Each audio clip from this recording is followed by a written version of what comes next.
અને દાદા હવે જીવનનો નિચોડ તમારે કીધું ને 55 વર્ષ આમાં ભજનમાં શિવરાત્રિની જે વાત હોય ઉતારાની પરંપરા પણ આમાં પણ જો સારા કાર્યમાં પણ કોમ્પિટિશન હોવી જરૂરી. જીવનના નિચોડમાં જો ભજનમાં મુશ્કેલી ન આવે ને તો આ ભજન ન કે કોઈ પણ સંતો એવા નથી કે જેને ભજનમાં મુશ્કેલી નથી, સંઘર્ષ નથી આવ્યો છે.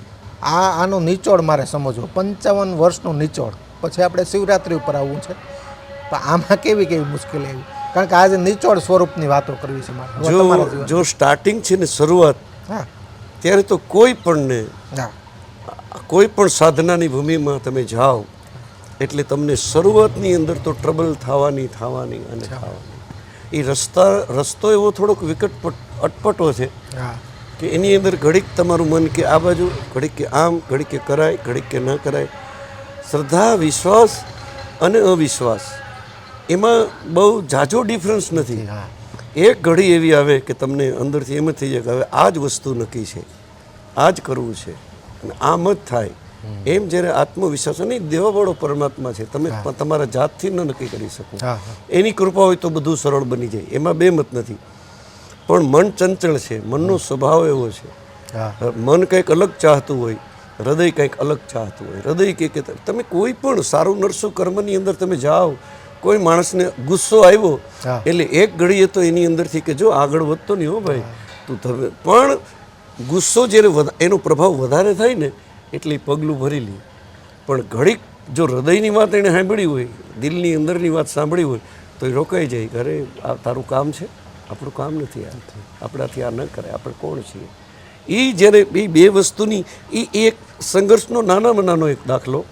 એમ આ ક્ષેત્રની અંદર કોઈ પણ ને પૂછશો તમે, જોકે અત્યારે તો બહુ સરળ બની ગયું છે કે થોડું ઘણું આવડે ને પરબારા આ બધો રસ્તો એકદમ ક્લિયર કરી નાખ્યો છે. એની અંદરથી જે આપણા વડીલો છે, જો અત્યારે તમે રસ્તા જુઓ અને આપણા 50 વર્ષ પહેલાંના રસ્તા જુઓ તો એણે જે ક્લિયરિટી કરી નાખી છે એટલે હવે દોડવું દરેકને માટે સહેલું થઈ ગયું છે.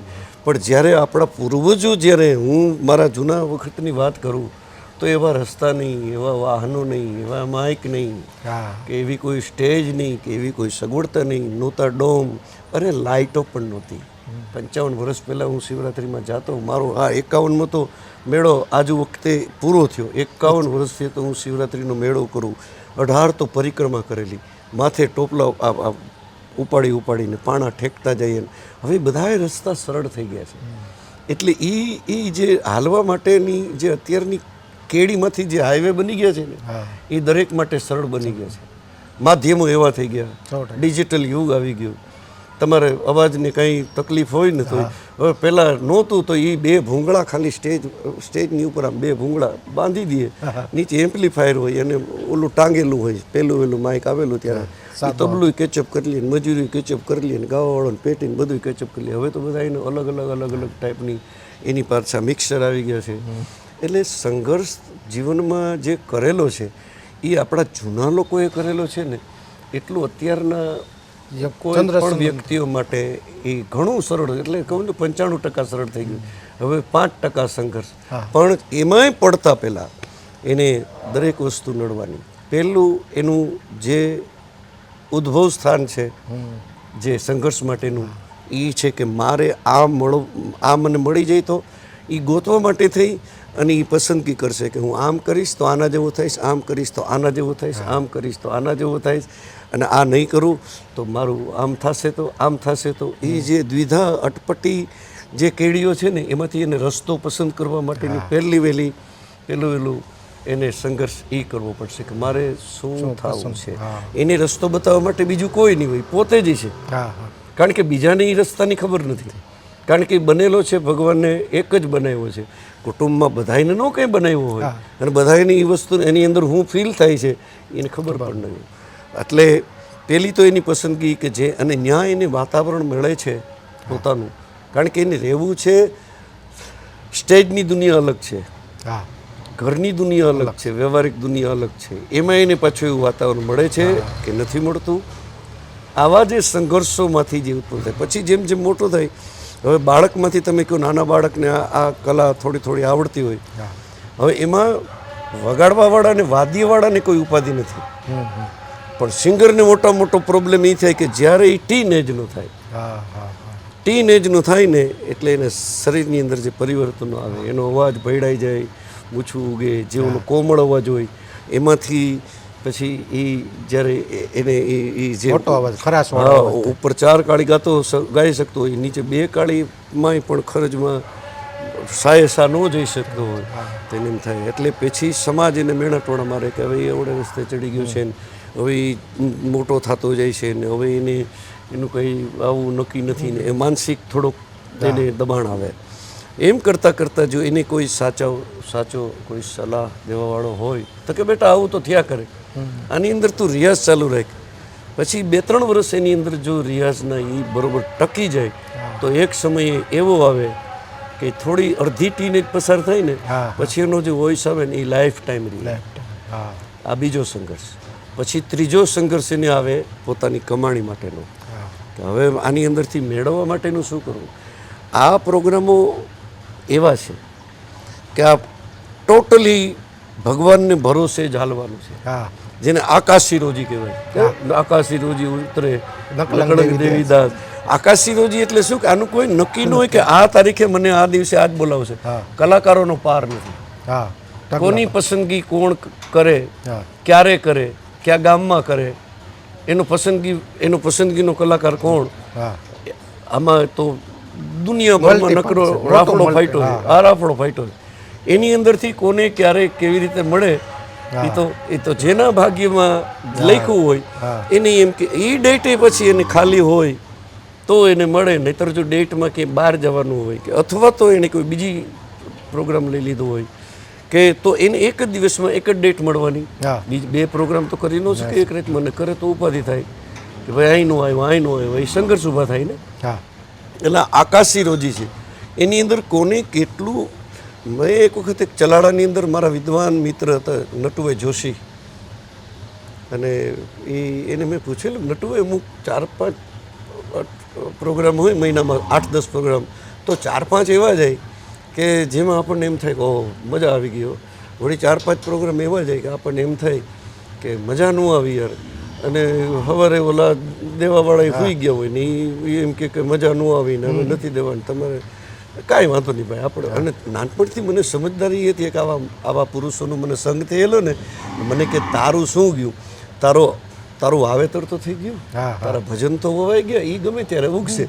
તો મેં કીધું આનું કારણ મને કે જો આપણે ભગવાનના સંતાનો છીએ, ભગવાન એમ વિચાર કરે કે એક સાથે આખા મહિનાનો પ્રોગ્રામ સારા જ જાય ને તો ભગવાન વિચાર કરે કે હાથ નહીં દે. વળી પાછા 4-5 પ્રોગ્રામ એવા નાખે કે થોડોક એમાં કંટ્રોલ આવી જાય કે નહીં હવે આને આ નબળો મારું સંતાન છે, એ નબળું પડે એ ભગવાનથી કેમ સહન થાય, એટલે 4-5 પ્રોગ્રામ સારા નાખી દે. નબળા અને સારા માટે ભગવાનની એક આખી એની સર્કિટ હોય છે. એમાંથી કઈ સર્કિટ ક્યારે ચાલુ કરવી ને ક્યારે બંધ કરવી ને એ એના હાથની વાત છે. અને ગાયકી, અવાજ, કમાણી, આ રસ્તો, આ ધંધો ટોટલી આકાશી રોજી ઉપર ટકેલો છે. આનું કોઈ ફિક્સ હોતું નથી કે મહિને એટલી જ કમાણી થાય, ન પણ થાય અને કેટલી થઈ પડે એનું કાંઈ નક્કી નહીં. એટલે આમાં તો પૂરી શ્રદ્ધા વિશ્વાસથી જે લોકો આની અંદર ડગલા માંડે એનું કામ છે. બાકી તો આ મરજીવાનું કામ, આમાં તો માથા હાટેનો પચાવવું જરૂરી છે. પચાવતા આવડવું, જે કંઈ સારું નરસું પચાવી જાય બે હો, પછી સારું પચાવવું પડે, નબળું આમાં પણ અપમાન પણ થયા તો. હા, કાર્યક્રમ શરૂ કરે અને કોઈ ડિસ્ટર્બ થતી તો બંધ કરાવવા પણ આવવું પડે. હા, બને સહન કરવું પડે. અને દાદા બીજો એક પ્રશ્ન એ થાય, અનેક જનરેશન હવે તો અનેક ભજનો કરે છે, પરંતુ મેન મુદ્દો સમજવા જેવો હોય છે કે અમુક લોકો કમાણીના માધ્યમ તરીકે, સાંપ્રત સમય છે, અમુકને કમાણીના માધ્યમ તરીકે અપનાવ્યું છે. આ સમજવું.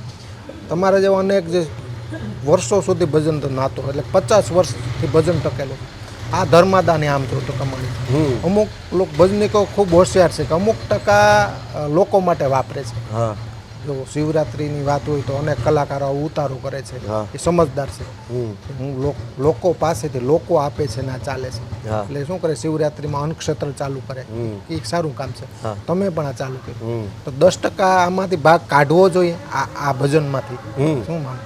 જો આ ભગવાનની દીધેલી ભેટ છે, હા અને ભગવાનની દીધેલી ભેટ અંતે તો ભગવાનને જ ચરણે જાવી જોઈએ, ધરવી જોઈએ. મારી ગાય ભાંભરે તો વાંધો નથી ને? ના ના ના, આ નેચરલી છે. નેચરલી છે. હા, હા. એટલે જો ભગવાનની દીધેલી ભેટ ભગવાનને ચરણે ધરવી જોઈએ. ભજન પણ ભગવાનને ચરણે ધરવું જોઈએ એવા ભાવથી જ ગાઉં છું હું. તો બીજા ધંધાદારી જે કોઈ પ્રોફેશનલ બેઝ ઉપર ટોટલી જાય છે હા. એનો મને કોઈ વિરોધ નથી. જેનું જે કર્મ છે એ કરે છે.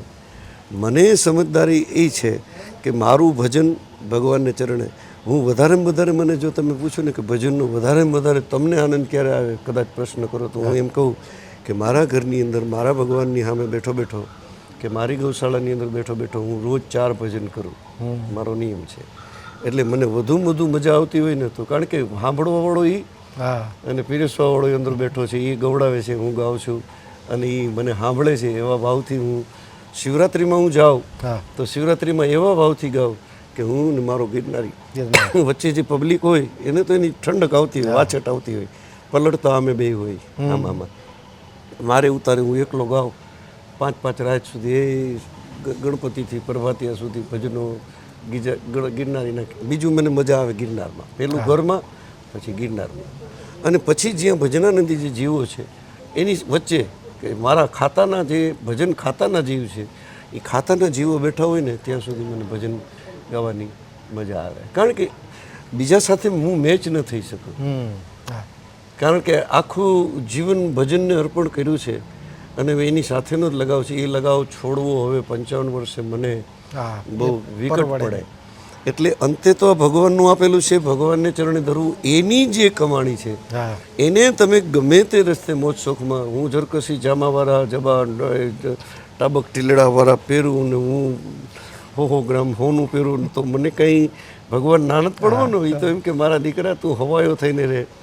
પણ મને અજુકતું લાગે કે મારે ભગવાનની સામે, ટૂંકમાં મારો સ્વભાવ ગિરનારી છે થોડો મારો. એટલે મને એમ થાય કે બીજા જે કરે છે એવું, અને બીજા હું કરું એમ કરે એવું મારી કોઈ અપેક્ષા પણ મારી ન હોય.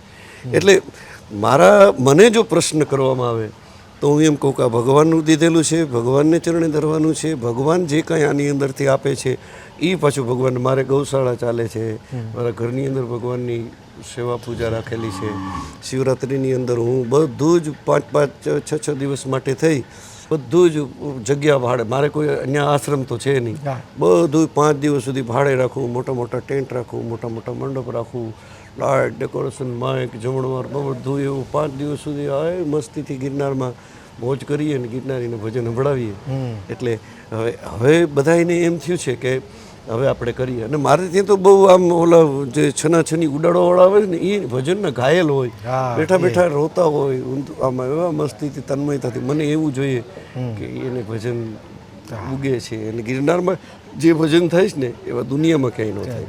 એ ક્ષેત્ર જ એવું છે કે અંદરનું ભજન ભજનનું ભૂમિ છે. જો કોઈ પ્રોટોકોલ નહીં. હમણાં શિવરાત્રિમાં થોડા પરિવર્તન આવ્યા છે, પ્રોટેક્શન ફૂલ થઈ ગયા છે, વીઆઈપી ને વીવીઆઈપી. તમારે ત્યાં શાંતિ છે, એ વાત તો આનંદ છે. અને ભજનની જગ્યા હોય ને બાપુ, ત્યાં ભજન કરવાનો આનંદ આવે. અહીંયા પણ જો ગૌ માતાની જગ્યા છે તો ગૌ માતાની જગ્યા ગૌશાળા એટલે જ પસંદ કરી છે. નેચરલી યોગ્ય જગ્યા ઉપર ભજન થાય. બીજું સમજવા જેવું, આમ તો આધ્યાત્મિક પ્રશ્ન છે દાદા, પણ કોઈ પણ વસ્તુની જો તૃપ્તિ થાય ને ત્યારે સંતુષ્ટિ થાય. આ તમારી કાર છે કે 4 વ્હીલ છે, એક મને અપેક્ષા આવી ક્યાં સુધી, જ્યાં સુધી મળે નહીં ત્યાં સુધી. મને મળી ગઈ કાર એટલે મને તૃપ્તિ થાય. ભજનમાં પણ એવું છે કે ચાલો જઈએ પ્રોગ્રામમાં, સાંભળીએ 2 ભજન, પછી એક તૃપ્તિ થાય, એ આનંદ આપે.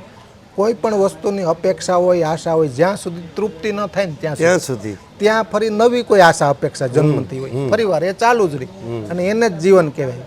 તમામ બાબતોની તૃપ્તિ થઈ જાય તો 5 મહાભૂતોથી પર થઈ જાય માણસ, તો ઈશ્વર થઈ. હવે આ સમજવું છે. તમે 55 વર્ષ ભજન કર્યા, હવે એવી કઈ આશા અપેક્ષા ખરી આ ક્ષેત્રમાં, હજુ મારે આ કરવું, આની સામે ગાવું, એટલું ભજન કરવું, આમાં કોઈ તૃપ્તિ બાકી આ ક્ષેત્રમાં? જો પૂજ્ય મોરારી બાપુની કૃપાથી હું 3 વખત મને બાપુ કૈલાસ માનસરોવર અચ્છા લઈ ગયા. હવે દેવોનો દેવ મહાદેવ તો કૈલાસમાં બિરાજે છે, જેમ કે અયોધ્યામાં મારો રામ બિરાજે છે, વૃંદાવનમાં મારો કૃષ્ણ બિરાજે છે, ક્ષીરસાગરમાં મારા વિષ્ણુ બિરાજે છે, ડુંગરાઓ ઉપર માતાજીઓ બિરાજે છે, પાવાગઢ કે અંબાજી, કૈલાસમાં મારો મહાદેવ બિરાજે છે, એનું સ્થાન છે, એનું ઘર છે. ત્યાં મને પૂજ્ય બાપુની કૃપાથી આ જીવને બાપુ 3 વખત લઈ ગયા. રાતના રામાયણ, દિવસના રામાયણ અને રાત્રિના અમે ભજન કરીએ, અને ભજન ગાયા પછી બાપુ એક વખત તો જાહેરમાં બાપુ પૂજ્ય બોલેલા, મારી લાયકાત શું, મારી ત્રેવડ હું, આપણે ત્યાં જઈ શકીએ, આપણે કેવી રીતે જવું, ત્યાં શ્વાસ લેવાની તકલીફ પડે, ત્યાં બાપુ રામાયણ કરતા હોય એક ધારા 4-4, 5-5 કલાક, અને હું 3-3, 4-4 કલાક ભજન કહું. ભાઈ બાપુ કે મહાદેવ રામાયણ કરે છે, અહીં બીજાય કરી ગયા છે, ઋષિમુનિઓ અહીં રામાયણ કરી ગયા છે, પણ આ આપણા પ્રાચીન ભજનો જો કોઈએ કર્યા હોય તો નિરંજનભાઈ એક જ કે અહીં કૈલાસ પર્વત ઉપર ભજન કર્યા. હવે એ ભજન મારે મહાદેવને સંભળાવ્યા પછી મને કોઈ અંદર ઈચ્છા, આશા, તૃષ્ણા, અતૃપ્તિ શું હોય? હા, મારી તૃપ્તિ તો ન્યા જ પૂરી થઈ ગઈ, અને હજી એ જ આશા, એ જ છેલ્લી તૃષ્ણા છે, એ જ મારો છેલ્લો જીવનનો ધ્યેય છે કે બસ ભગવાન આવું ને આવું સ્વાસ્થ્ય રાખે, આવો ને આવો અવાજ રાખે, આવા ને આવા ભજનો ગાયા કરવું, અને ભગવાનના ભજન કરતાં કરતાં કરતાં કરતાં એમનું શરીર શાંત થઈ જાય.